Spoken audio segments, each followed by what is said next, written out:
वलौ कुन्त फज़्ज़न गलीज़ल क़ल्बि लंफ़ज़्ज़ू मिन हौलिक। बेदबी ना हो जाए, दुनियादारी मुहावरा समझाने के लिए आपको समझा रहा हूँ मेरे हबीब।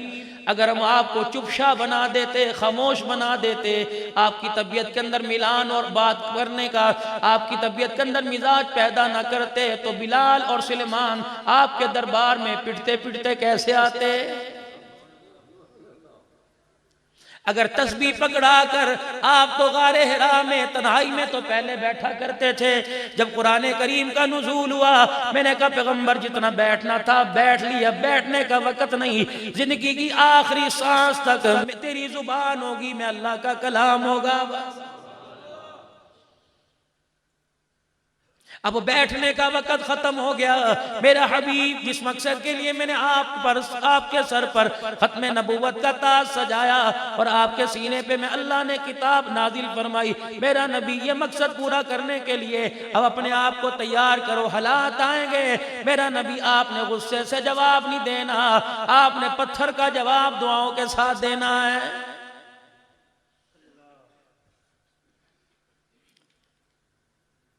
रहमतुल्लिल आलमीन सल्लल्लाहु ताला अलैहि वसल्लम बात कह रहा हूँ। 23 साल का आप दौरे नबूवत का वक़्त गुजार के, अरसा गुजार के, जब आप अपने खालिक हकीकी के साथ जाने के लिए तैयारी, आप मिलने के लिए तैयारी हो रही थी, उस वक़्त रहमत वाले नबी ने हज्जतुल विदा के मौका पर अहम ऐलान फरमाया, ओ लोगो, तुम्हारे सर पर ताजे नबूवत तो नहीं, कारे नबूवत का ताज तुम्हारे सर पे सजा के जा रहा हूँ।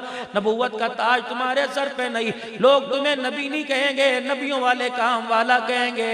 ये जिम्मेदारी मेरी थी, मैंने ये जिम्मेदारी पूरी करी, अब तुम्हारे कंधे पे डाल दी। ओ लोगों, दुकानदार बाद में, कारोबारी बाद में, स्कूल के टीचर बाद में, पीर बाद में, मुरीद बाद में, शागिर्द बाद में, उस्ताद बाद में, नक्शबंदी बाद में, चिश्ती बाद में, सोरवर्दी बाद में, कादरी बाद में। ओ लोगों, अल्लाहु अकबर निजामी बाद में, आलिम बाद में, पीर बाद में, बाप बाद में, बेटा बाद में, बीवी बाद में, बच्चे बाद में। अगर तुम मेरे उम्मती हो तो पहले नबी वाले काम में हो, सारी रिश्तेदारी बात के अंदर। ला युमिनु अहदुकुम हत्ता कुना अहब्बा इलैहि मिन वालिदिही व वलदिही वन्नास अजमईन।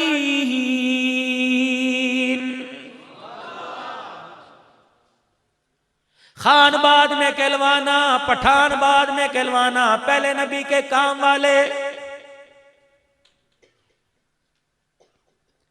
ये तो मेरी नाकिस अकल ने नाकिस बात को समझा कि ये तबलीग का काम तबलीग वालों का, राइमिड वालों का, जिसने कलमा पढ़ा ला इलाहा इल्लल्लाह मुहम्मदुर रसूलुल्लाह, अल्लाह की कसम, कमली वाला ये जिम्मेदारी उसके कंधे पे डाल के चला गया।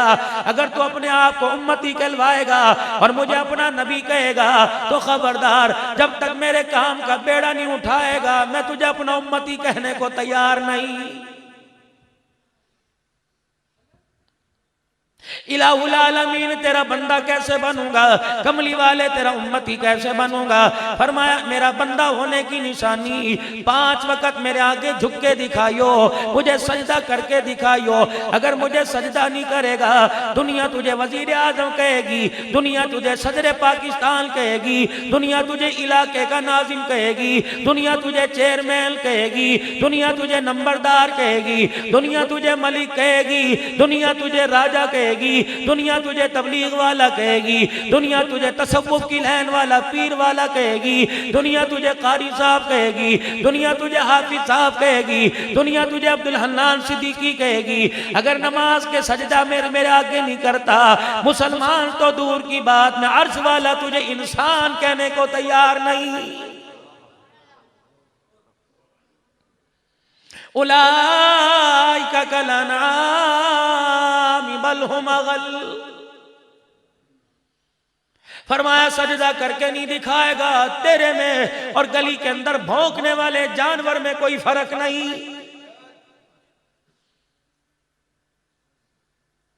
आज मेरे अजीजों मोहब्बत तो हमारे अंदर इतनी है, आज मेरे अजीजों इसके रसूल तो हमारे अंदर इतना है, पूरी दुनिया के अंदर जहाँ गुस्ताखी हो सबसे पहले पाकिस्तान के अंदर मुजाहिदीन खड़े होंगे, सबसे पहले पाकिस्तान के अंदर हुजूर के आशिक खड़े होंगे। कोई लब्बैक या रसूल अल्लाह का नारा लगाएगा, कोई गुलाम ये रसूल में मौत भी कबूल का नारा लगाएगा, कोई ताजो तख्त खत्म नबूवत भी कहेगा, कोई कहेगा मोहम्मद हमारे बड़ी शान वाले।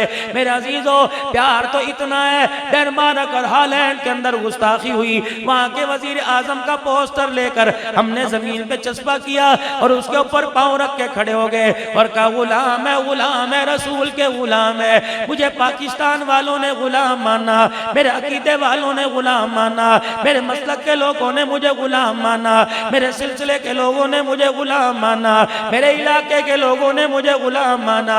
मैंने दरवाजा खटखटाया गुंबद खजरा का, मैंने कहा कमली वाले आप भी मुझे गुलाम मानते हो? फरमाया तू नारा लगा के गुलाम बन रहा है, मैं उनको क्या जवाब दूंगा जो गर्दनें कटा के गुलाम बने, जो बच्चों को ज़िबा करवा के गुलाम बने, जो तन मन धन लुटा के गुलाम बने, जिन्होंने सब कुछ कुर्बान कर दिया, मेरे कदमों को ना छोड़ा।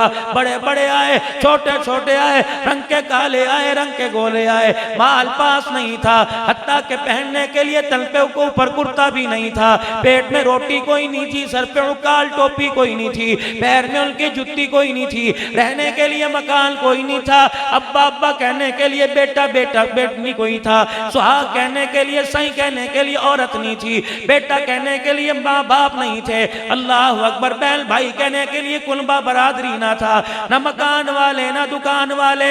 जब शहादत का जाम नोश किया, कीचड़े उड़वा लिए, अपने जिस्म की बोटियां बोटियां करवा ली, इतनी सांसें बाकी थी कि हाँ ना का जवाब दे सके। उस वक्त मेरे उन्होंने कदमों पे सर रखा और कहा कमली वाले अल्लाह राजी आप राजी हो। जब मेरे आंखों से आंसू निकाल के अपने सर को हिला के दिखाया, हर कोई मेरे कदमों पे कटता जाता था और अपनी जुबान से आखिरी सांसों में कहता था फुज़तु बि रब्बिल काबा, काबे के रब की कसम मैं कामयाब हो गया।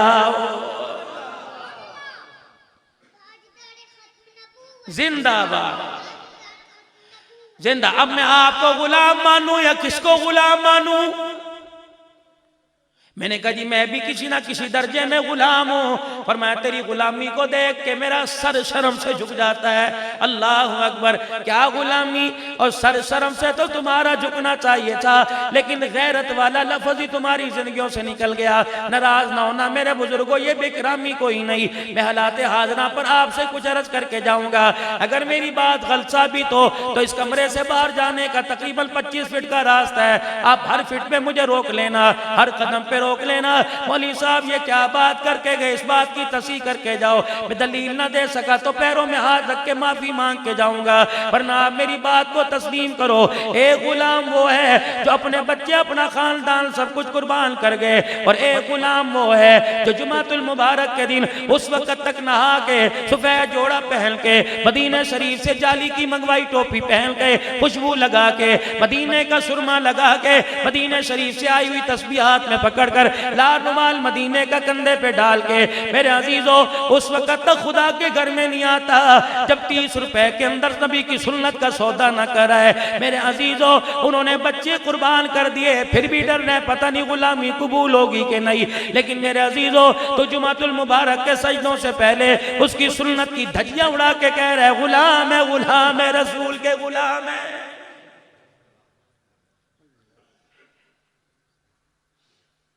शादी ब्याह की तकरीब में गुलामी कहाँ चली जाती है? ये गुलामी सिर्फ तुझे 12 रबीउल अव्वल के जुलूस में या मस्जिद के अंदर जलसे में याद आती है।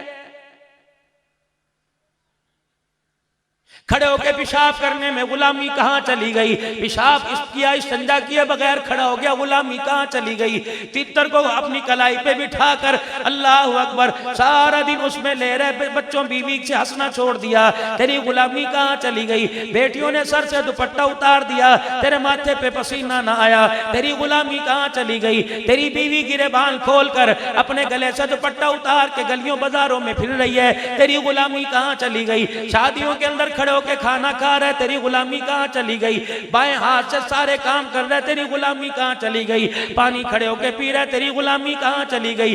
8 दिन हो गए तूने नमाज का सजदा करके ना देखा, गुलामी कहाँ चली गई? ओ लोगो, मैंने पूछा या रसूल अल्लाह सल्लल्लाहु अलैहि वसल्लम, इतनी भी बेवफाई कोई नहीं, चलो ठीक है हमसे गलती हो गई, हम सुन्नतों की ना कदरी की वजह से आपसे बहुत दूर हो गए, मेरे घर से अजीम के मालिक ठीक है, हम ना फरमान है, आका का काम माफ करना होता है, गुलाम का काम गलती करना होता है, हमारे से गलती हो गई, तेरे घर से दूर हो गए, तेरे कुरान से दूर हो गए, लेकिन इतनी भी परवरदिगार आलम सजा अच्छी कोई नहीं कि अल्लाह जल्ला शानो तूने हमारे से बैतुल्लाह का तवाफ छीन लिया, तूने सफा मरवा की सही छीन ली, तूने मकाम इब्राहिम के नफल छीन लिए, तूने मुल्तजिम से चिमट के रोना छीन लिया, तूने हतीम के अंदर नमाज नवाफिल पढ़ना छीन लिया, मदीने की बहारें छीन ली, मदीने का गुंबद खजरा छीन लिया। फरमाया मैं तुम्हारे से सवाल करूं, अगर जवाब तुमसे तुम्हारे से मांगू दोगे फिर बताना कि ये छीनने का था कि नहीं। मैंने कहा अल्लाह जी आप ये बतला दो,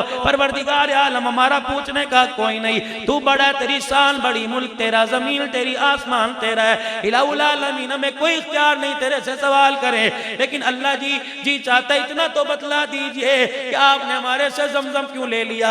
चलो उम्रा करने जाया नहीं करते थे, कोई उम्रा करके आया करता था, अल्लाह अकबर, 3 घूंट जमजम के दिया करता था, 3 खजूरें मदीने की दिया करता था, हम बड़े मुकद्दरों वाले हुआ करते थे, एक खजूर में से आधी अम्मी को दिया करते थे, आधी अब्बा को, आधी बीवी को दिया करते थे, आधी बच्चों को, आधी खुद खाया करते थे, पास खड़े होने वाले को आधी दे दिया करते थे। हम खजूरें पेट भर के नहीं खाया करते थे, मदीने का तबर्रुक समझ के खाया करते थे, हम जमजम पिया करते थे। फरमाया कोई बात नहीं, पानी तुम्हारे पास है, मिनरल पानी, मिनरल वाटर तुम्हारे पास है, जामे शीरी अफ़ज़ा तुम्हारे पास है, ओ लोगो दूध सोडा तुम्हारे पास है, आम का शरबत, हर फल का शरबत तुम्हारे पास है। मैंने कहा इलाही हर शरबत का जायका अपनी जगह, लेकिन मदीने के जमजम की क्या बात है। फरमाया खूंट वालों को जाके बता देना, टुटियाल वालों को जाके बतला देना, चकवाल वालों को जाके बतला देना, मुज़ाफ़ात से आने वालों को जाके बतला देना, और जिन्हें शादी वाले दिन,